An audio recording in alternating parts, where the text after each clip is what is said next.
जागा वाटपाच्या घोळामुळे विधानसभा निवडणुकीमध्ये फटका बसल्याचं वडेट्टीवारांचं वक्तव्य, तर जागा वाटपाच्या घोळाला सर्वच जबाबदार, संजय राऊतांचा पलटवार. खंडणी प्रकरणी विष्णू चाटेला 4 दिवसांची न्यायालयीन कोठडी. बीडच्या केज कोर्टानं सुनावली न्यायालयीन कोठडी.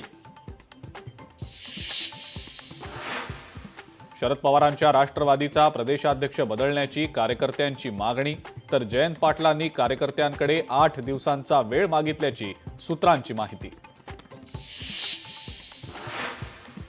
भाजपची साथ सोडलेल्या नेत्यांना पुन्हा परतीचे वेध. दुसऱ्या पक्षात गेलेले नेते आता पुन्हा एकदा भाजपच्या वाटेवर असल्याची जोरदार चर्चा.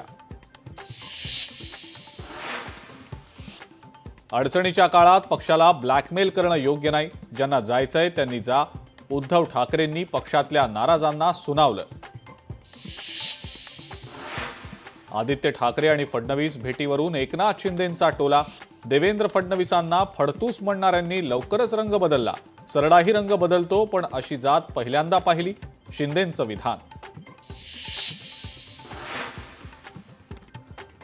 नागपूरमध्ये एचएमपीव्हीवर नियंत्रणासाठी कृती दलाची स्थापना. आरोग्य विभागाकडून तातडीच्या मार्गदर्शक सूचना जारी.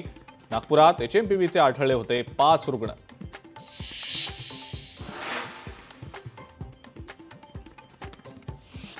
एआय तंत्रज्ञानामुळे येत्या 3 वर्षात बँकांमधील तब्बल 2 लाख नोकऱ्या धोक्यात येण्याची शक्यता. ब्लूमबर्ग इंटेलिजन्सच्या अहवालातून बाब समोर.